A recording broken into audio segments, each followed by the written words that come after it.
A questão é que a gente nunca realmente conhece quem mora do outro lado da parede. Eu sei, você provavelmente acha que conhece.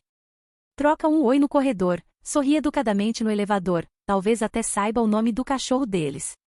Mas conhecer de verdade? Saber o que acontece quando a porta se fecha? O que fazem quando ninguém está olhando? Eu também achava que sabia. Meu nome não importa. O que importa é que eu morava no quarto andar de um prédio comum, numa cidade comum, levando uma vida que qualquer um consideraria comum. Trabalho de manhã, volta à noite, fins de semana quietos. Nada excepcional. Nada que chamasse atenção. O apartamento ao lado ficou vazio por 3 meses depois que a senhora idosa que morava lá se mudou para a casa da filha. 3 meses de silêncio absoluto do outro lado da parede do meu quarto. Você não percebe o quanto valoriza o silêncio até perdê-lo. Ele apareceu numa terça-feira de março. Não, isso não está certo. Ele não se mudou numa terça. Ele simplesmente apareceu. Um dia o apartamento estava vazio. No outro, havia luz acesa e som de passos. Nenhum caminhão de mudança. Nenhuma movimentação no corredor. Como se ele sempre tivesse estado ali, e eu é que tivesse falhado em perceber. No começo, achei que fosse coisa da minha cabeça. Porque os sinais eram pequenos. Mínimos. O tipo de coisa que você descarta imediatamente como paranoia ou cansaço. Uma sombra que se move rápido demais na janela lateral quando você olha. Passos que param exatamente quando você para de andar. O elevador que chega sempre um segundo depois de você apertar o botão, como se alguém já estivesse lá dentro esperando. A primeira vez que eu realmente o vi foi no corredor. Eu voltava do trabalho com aquele cansaço que pesa nos ombros, a sacola do supermercado cortando a circulação dos dedos. Coloquei a chave na fechadura quando ouvi a porta ao lado se abrir. Ele estava parado ali. Alto. Não extraordinariamente alto, mas o suficiente para eu precisar levantar minimamente o olhar. Cabelos escuros, bem cortados. Roupas simples, mas do tipo que você percebe que foram escolhidas com cuidado. Mãos nos bolsos. E aqueles olhos. Você pode estar pensando que isso não é nada. Vizinho educado, bem apessoado, te cumprimentando no corredor. Acontece todos os dias. Mas havia algo na forma como ele olhava. Não era invasivo. Não era agressivo. Era reconhecedor. Como se ele estivesse confirmando algo que já sabia. Oi, ele disse. Só isso. Uma sílaba. Murmurei alguma resposta e entrei rápido demais. Fechei a porta e fiquei parada do outro lado, coração acelerado sem motivo aparente. Ouvi os passos dele se afastarem. Ouvi a porta dele fechar com um clique suave e definitivo. Naquela noite, sonhei com olhos me observando através de frestas impossíveis. Os dias seguintes foram normais. Excessivamente normais. Eu ia trabalhar, voltava, cozinhava algo simples, assistia televisão até o cansaço me vencer. Mas havia uma consciência nova. Uma percepção constante de que eu não estava mais sozinha naquele corredor silencioso.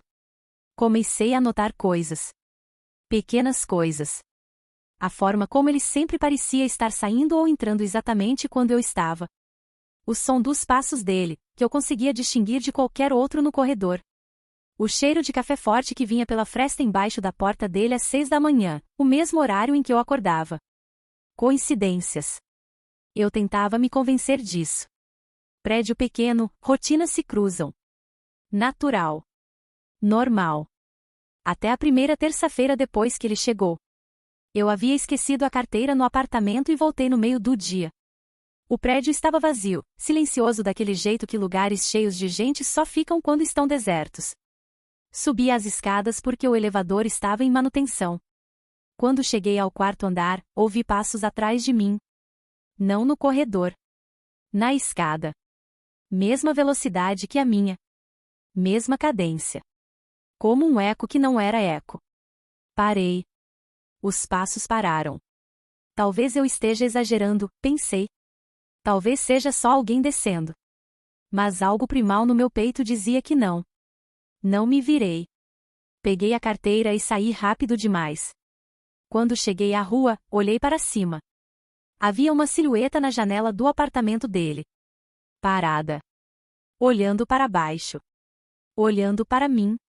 Foi aí que percebi algo que ninguém costuma perceber: a diferença entre ser vista e ser observada. Ser vista é passivo. Acontece. Você cruza com alguém, os olhos se encontram, seguem em frente. Ser observada é ativo. Intencional. É quando alguém está construindo um mapa de você na própria cabeça. Estudando. Memorizando. Passei a sentir esse peso o tempo todo. Na academia, onde eu sempre ia às terças e quintas às 7 da noite, ele apareceu. Não falou nada. Apenas treinou. Sempre numa estação de onde podia me ver pelos espelhos. Mudei meu horário. Ele mudou também.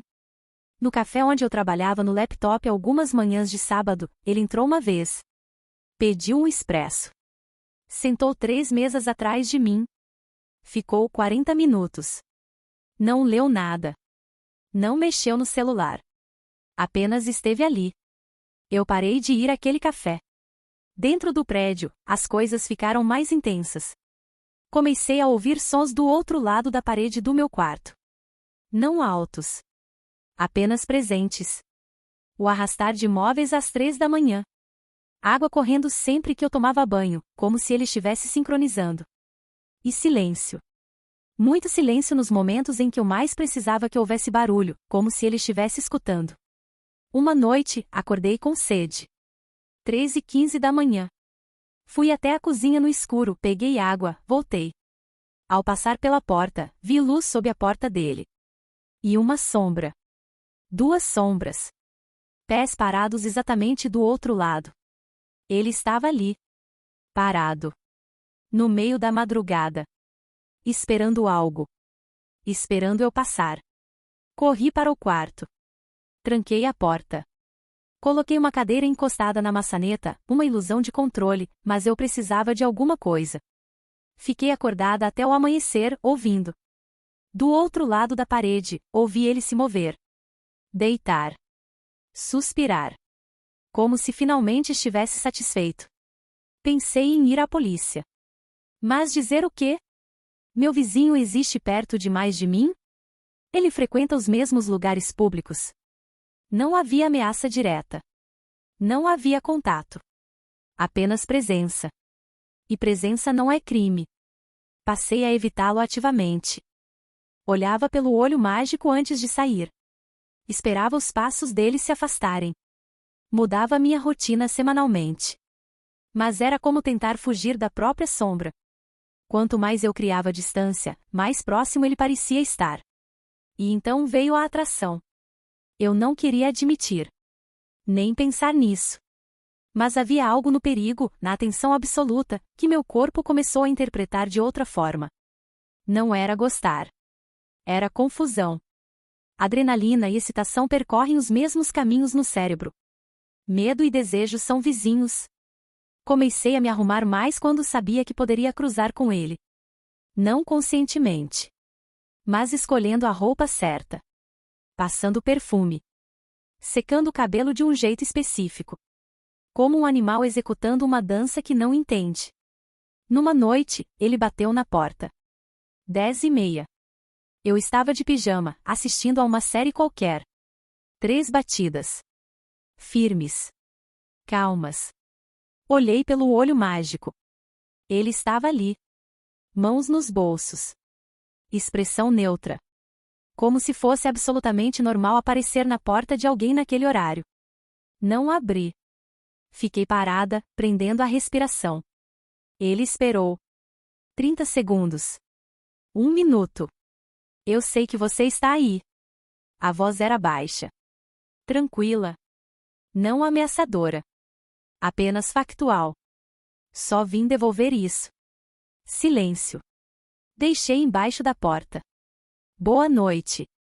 Os passos se afastaram. A porta dele fechou. Esperei 5 minutos antes de abrir a minha. No chão, um envelope branco. Sem nome.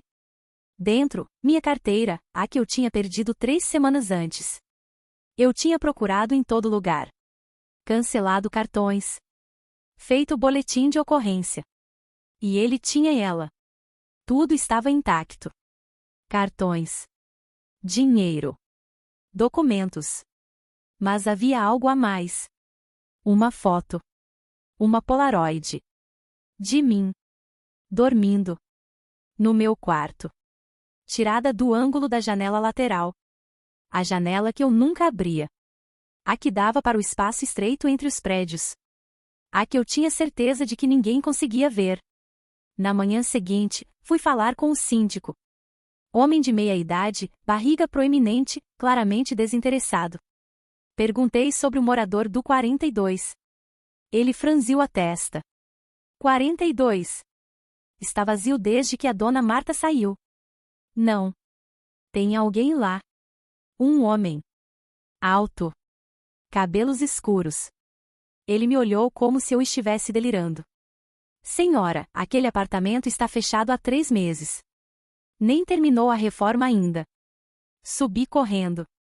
Toquei a campainha do 42. Nada. Bati. Silêncio. Colei o ouvido na porta. Vazio. Um vazio físico, opressivo. Mas à noite, ouvi os passos de novo. Ouvi a água. Ouvi ele. Troquei todas as fechaduras. Instalei trancas novas. Comprei cortinas blackout. 2 noites de paz. Na terceira, acordei com peso na cama. Não na cama. Na minha cama. Uma depressão no colchão, como se alguém tivesse se sentado ao meu lado. No escuro. Acendi a luz. Vazio. Mas o travesseiro ao lado estava amassado. Quente. No criado mudo, outra Polaroid. Eu dormindo. Aquela noite. Com todas as portas trancadas. Debaixo da foto, escrito à mão. Você também me observa. Foi então que entendi. A obsessão nunca foi de mão única. Naquela noite, não tranquei a porta. Ouvi a porta abrir. Passos no meu corredor. Pararam na porta do quarto. Por que você não acende a luz? Ele perguntou. Não respondi. Você finge que quer estar sozinha, mas deixa as cortinas abertas. Acendi a luz. Vazio. No espelho, escrito com o dedo. Até amanhã. Mudei de apartamento 2 semanas depois. Mas às vezes, à noite, deixo a cortina aberta. Só um pouco. Porque a solidão absoluta é mais assustadora do que ser observada. E essa é a parte mais perturbadora. Não era ele. Nunca foi. Sou eu. Se você acha que a história termina aqui, existem 2 caminhos que você ainda não ouviu. Um revela a primeira virada. O outro revela tudo. Ambos estão esperando na descrição.